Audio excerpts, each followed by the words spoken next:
بسم اللہ الرحمن الرحیم رب اشرح لی صدری ویسر لی امری واحلل عقدۃ من لسانی یفقہوا قولی۔ درس بخاری جو ہے وہ ہمارا شروع تھا اور کتاب الوضو ہم پڑھ رہے تھے۔ آج ہم انشاءاللہ تعالی باب جو ہے یہ کتاب الوضو کا باب من تبرز علی لبنتین، اس باب کو ہم پڑھیں گے۔ یعنی جو شخص قضائے حاجت کے لیے 2 اینٹوں پر بیٹھا، یہ اس باب کا ٹائٹل ہے۔ اس باب کے اندر حدیث پاک ہے، حضرت عبداللہ بن عمر رضی اللہ تعالیٰ عنہ سے مروی ہے۔ آپ اس حدیث پاک کو روایت کرتے ہیں، آپ فرماتے ہیں کہ کچھ لوگ کہتے ہیں کہ جب تم قضائے حاجت کے لیے بیٹھو تو قبلہ اور بیت المقدس یا بیت المقدس کی طرف منہ نہ کرو۔ تو اس پر حضرت عبداللہ بن عمر آپ فرماتے ہیں کہ میں ایک دن اپنے ایک گھر کی چھت پر چڑھا۔ اب اس میں بعض روایات کے اندر آتا ہے کہ حضرت حفصہ کی چھت پر چڑھا، یہاں جو ہے وہ یہ ہے کہ علی ظہر بیت اللہ نام، کہ میں اپنے گھر کی چھت پر چڑھا، یعنی اپنی بہن کے گھر کو بھی شاید اپنا گھر کہہ رہے ہیں۔ تو بہرحال ایک گھر کی چھت پر چڑھا تو اچانک میری نظر پڑ گئی، دیکھا کہ آقا علیہ الصلوۃ والسلام قضائے حاجت کے لیے 2 کچی اینٹوں پر بیت المقدس کی جانب منہ کیے بیٹھے ہیں، اور فرمایا شاید تو ان میں سے ہے جو سرین کے بل نماز پڑھتے ہیں۔ میں نے عرض کیا باخدا میں نہیں جانتا۔ تو امام مالک نے فرمایا ان کا مطلب یہ تھا کہ جو نماز پڑھے اور زمین سے نہ اٹھے،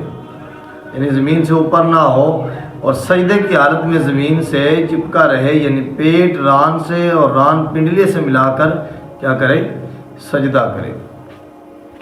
تو اس حدیث پاک کو حضرت عبداللہ بن عمر نے روایت کیا ہے۔ اس کے جو اسماء اور رجال ہیں اس حدیث پاک کے، ان میں ایک نام ہے محمد بن یحییٰ بن حبان الانصاری البخاری۔ یہ رسول اللہ صلی اللہ علیہ وسلم کی جو مسجد تھی، مسجد نبوی، اس میں یہ حلقہ لگایا کرتے تھے، اور یہ بڑے مفتی اور سکھ اور کثیر الحدیث شخص تھے، اور تقریباً 121 ہجری میں مدینہ میں ان کی وفات ہوئی ہے۔ اب یہ جو حدیث پاک ہے یہ امام مالک اور امام شافعی کی دلیل ہے اس حدیث پاک، یہی حدیث پاک کو دلیل کے طور پر پیش کرتے ہیں۔ لیکن حناف اس کے جواب میں یہ کہتے ہیں کہ احادیث میں قضائے حاجت کے وقت منہ یا پیٹھ نہ کرنے کا جو حکم ہے وہ عام ہے، اور یہ ایک خاص واقعہ ہے، اور خصوص جو ہے وہ واقعہ کے لیے عموم نہیں ہوتا۔ یعنی مراد یہ کہ یہ خاص واقعہ ہے تو خاص واقعہ سے جو عام واقعہ ہے اس کی نفی نہیں ہو سکتی،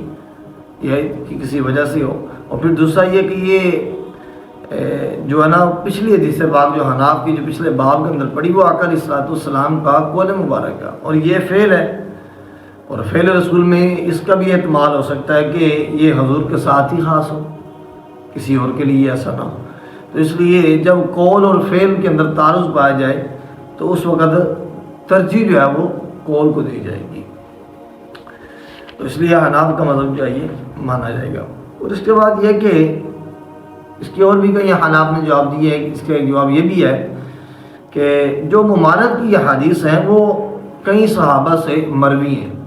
ڈیفرنٹ صحابہ کرام رضوان اللہ علیہم اجمعین، ان سے وہ روایات کی گئی ہیں، یعنی کہ ان میں سے حضرت ابو ایوب انصاری کی روایت ہے، حضرت ابو ہریرہ ہیں، حضرت عبداللہ بن مسعود ہیں، حضرت عبداللہ بن حارث ہیں، حضرت سلمان ہیں۔ تو یہ ایک طرف صحابہ ہیں، اور جبکہ رخصت کی جو حدیث ہے وہ صرف حضرت ابن عمر جو ہے ان سے مروی ہے۔ تو جو حدیث 6 صحابہ سے مروی ہو تو وہ اس حدیث پر راجی ہوتی ہے جو صرف ایک صحابی سے مروی ہو۔ اس کے علاوہ اس کے بھی کہیں اور متعدد جواب ہیں۔ اس سے اگلا باب ہے باب خروج النساء الی البراز، خواتین کا کھلے میدان میں قضائے حاجت کے لیے نکلنا۔ تو براز کا معنی ہوتا ہے وسیع میدان، کھلا میدان، اور قضائے حاجت سے یہ کرنا ہے۔ حدیث پاک کے اندر ہے، سنن ابو داؤد شریف کی یہ 26 نمبر حدیث پاک ہے۔ حضرت معاذ بن جبل بیان کرتے ہیں کہ آقا علیہ الصلوۃ والسلام نے فرمایا 3 لعنت کی جگہوں سے بچو، یعنی ان جگہوں سے بچو۔ پہلی کیا فرمایا، پانی کے گھاٹ پر، اور دوسری فرمایا عام جو راستہ ہے لوگوں کا، اور تیسری فرمایا جو سائے کی جگہ ہیں جہاں لوگ کھڑے ہوتے ہیں سایہ ہے، تو فرمایا اس سائے کے جگہوں پر براز یعنی قضائے حاجت کرنے سے کیا کرو، بچو، 3 جگہوں سے۔ تو اس حدیث پاک کے اندر بھی براز کا لفظ استعمال ہوا ہے، ٹھیک ہے۔ تو اس حدیث پاک کو اس باب کے اندر جو پہلی حدیث پاک ہے، حضرت عائشہ سے یہ روایت آئی ہے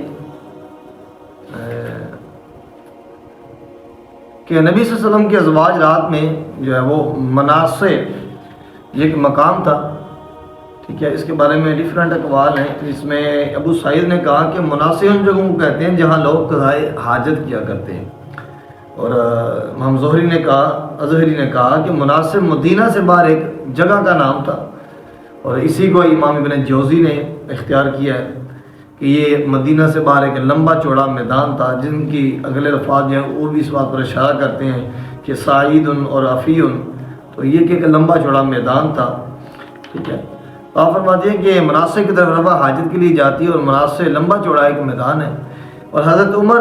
رضی اللہ تعالیٰ عنہ نبی صلی اللہ علیہ وسلم سے عرض کیا کرتے تھے کہ اپنی عورتوں کو پردے کا حکم دیجیے، پھر بھی رسول اللہ صلی اللہ علیہ وسلم ایسا نہ کرتے۔ تو حضرت سودا بنت زمعہ، یہ کہ آقا علیہ السلام کی زوجہ ہیں، ایک رات عشاء کے وقت قضائے حاجت کے لیے نکلی، تو وہ لمبے قد کی عورت تھی، تو حضرت عمر نے پکار کر ان سے کہا، سنو اے سودا، ہم نے تمہیں پہچان لیا، اور ان کی خواہش یہ تھی کہ حجاب نازل ہو، تو اللہ تعالیٰ نے حجاب کی آیات جو ہے وہ اتاری۔ اسی سے اگلی حدیث پاک ہے، ان کو بھی اسی حدیث پاک کو بھی حضرت عائشہ ہی نے روایت کی ہے کہ نبی صلی اللہ علیہ وسلم نے ہم سے مخاطب ہو کر فرمایا، تمہیں اس بات کی اجازت دی گئی کہ اپنی ضرورت کے لیے کیا ہے، باہر جاؤ۔ اور قال ہشام، امام ہشام نے کہا کہ وہ ضرورت کیا ہے، یعنی قضائے حاجت کے لیے تم کیا کرو، باہر جاؤ۔ اب اس میں اس سے پہلی جو حدیث پاک ہے اس میں یہ ہے کہ حضرت سودا بنت زمعہ رضی اللہ تعالی عنہا، تو یہ ان کا نکاح پہلے ان کے چاچا کے جو بیٹے تھے ان کے ساتھ ہوا تھا، اور ان کے وہ شوہر جو ہے وہ ان کے ساتھ ہی مسلمان ہوئے، اور ان دونوں نے میاں بیوی نے حبشہ کی طرف ہجرت ثانیہ کی تھی، اور پھر مکہ واپس آئے تو ان کے شوہر کا انتقال ہو گیا۔ اس کے بعد یہ آقا علیہ السلام کے ساتھ ان کا نکاح ہوا تھا، حضرت سودا بنت زمعہ رضی اللہ تعالی عنہا کا۔ تو یہ ہے کہ اس میں اس باب کے اندر ایک بات یہ بھی یہاں امام بخاری بتاتے ہیں، اشارہ اس طرف کیا ہے کہ پہلے گھروں میں بیت الخلاء بنے ہوئے نہیں ہوتے تھے، تو اس لیے ازواج قضائے حاجت کے لیے کھلے میدانوں میں جاتی تھی۔ آپ فرماتے ہیں کہ مناس سے ایک میدان کی طرف جاتی، اور یہ ان کے لیے رخصت تھی۔ پھر جب گھروں میں بیت الخلاء بن گئے تو ان کو ضروری کام کے سوا گھروں سے نکلنے سے کیا ہے، منع کر دیا گیا۔ اب حجاب کی 3 مراتب ہیں قرآن پاک کے اندر۔ قرآن مجید میں حجاب کے متعلق 3 حکم ہے۔ پہلا حکم جو ہے وہ یہ کہ سورۃ الاحزاب کے اندر آیت نمبر 59 ہے کہ یا ایھا النبی قل لازواجک و بناتک و نساء المؤمنین یدنین علیہن من جلابیبہن، کہ اے نبی آپ اپنی ازواج سے اور اپنی صاحبزادیوں سے اور مسلمانوں کی عورتوں سے کہیے کہ وہ اپنے اوپر اپنی چادریں لٹکا لیا کریں۔ تو یہ جو حکم تھا اس کا معنی یہ ہے کہ وہ اپنے چہروں کو اجنبی مردوں سے کیا کریں، حجاب میں رکھیں، اور عورتوں پر فرض ہے کہ وہ اپنے چہروں اور ہاتھوں کو کیا ہے وہ جو غیر محرم مرد ہیں ان سے کیا کریں، چھپا کر رکھیں۔ اور دوسری آیت جو ہے وہ سورۃ الاحزاب کی آیت نمبر 53 ہے، اذا سألتموهن متاعا فاسألوهن من وراء حجاب، جب تم نبی کے ازواج سے کوئی چیز طلب کرو تو پردے کے پیچھے سے طلب کرو۔ تو اس آیت کا معنی یہ ہے کہ ازواج مطہرات اور مسلمانوں کے درمیان کیا ہے وہ پردہ لٹکا دیا جائے۔ اور تیسرا جو حکم ہے وہ بھی سورۃ الاحزاب کی آیت نمبر 33 ہے کہ وَقَرْنَ فِي بُيُوتِكُنَّ وَلَا تَبَرَّجْنَ تَبَرَّجَ الْجَاهِلِيَّةِ الْأُولَىٰ، اور اپنے گھروں میں ٹک کر رہو، یعنی اپنے گھروں میں رہو اور قدیم جاہلیت کی طرح اپنے بناؤ سنگار کا اظہار نہ کرو۔ تو اس آیت میں یہ حکم ہے کہ ازواج مطہرات اپنے گھروں میں لازم رہیں، اور اگر کسی ضرورت کی وجہ سے گھر سے باہر جانا بھی پڑے تو بناؤ سنگار گھر سے بناؤ سنگار کر کے گھر سے باہر نہ نکلیں، بلکہ بغیر بناؤ سنگار کر کے تو تب کسی ضرورت کی وجہ سے گھر سے باہر جائیں۔ اب اس میں یہ ہے کہ حضرت عمر رضی اللہ تعالیٰ عنہ جب آپ نے یہ آقا علیہ السلام سے کہا تو پھر دیکھیں ان کا مرتبہ کیا ہے کہ ان کی رائے کے مطابق اللہ تعالیٰ نے آیات نازل فرمائی، اور یہ کہ یہ آیت نہیں کئی آیات نازل فرمائی ہیں۔ تو یہ کہ حضرت ابن عمر رضی اللہ تعالیٰ بیان کرتے ہیں کہ آقا علیہ السلام نے فرمایا، یہ سنن ترمذی کی حدیث پاک ہے کہ بے شک اللہ نے حق کو عمر کی زبان اور اس کے دل میں رکھ دیا ہے، یعنی حضرت عمر جو ہے ان کی زبان اور ان کے دل میں رکھ دیا ہے۔ اور حضرت ابن عمر نے کہا کہ جب بھی لوگوں کو کوئی امر پیش آیا اور لوگوں نے اس کے متعلق کوئی بات کہی اور حضرت عمر نے اس کے متعلق کوئی اور بات کہی تو قرآن حضرت عمر کے قول کے موافق نازل ہو جاتا، جس طرح بات کہتے ہیں اس کے موافق نازل ہو جاتا۔ تو یہ ایک علیحدہ موضوع ہے، اس پر انشاءاللہ پھر بات ہوگی۔ بہرحال یہ کہ عمر کا یہ اتنا مقام تھا، اتنا مرتبہ تھا کہ آپ جو چاہتے جس طرح آپ خواہش ہوتی ہے اللہ تعالیٰ اس کے مطابق قرآن کو نازل فرماتا۔ تو ان حدیث پاک سے کچھ مسائل اخذ ہیں، وہ یہ کہ کسی اچھی بات کے لیے چھوٹا آدمی جو اپنے بزرگ کی خدمت میں بار بار عرض کر سکتا ہے۔ کوئی اچھی بات ہے، ایک بندہ چھوٹا ہے تو وہ اپنے بزرگ کو بار بار اس بات میں کیا ہے عرض کر سکتا ہے کہ ایسا ہونا چاہیے، ایسا ہونا چاہیے۔ اور دوسری یہ کہ اپنی ماں کو بھی نصیحت کی جا سکتی ہے، ٹھیک ہے،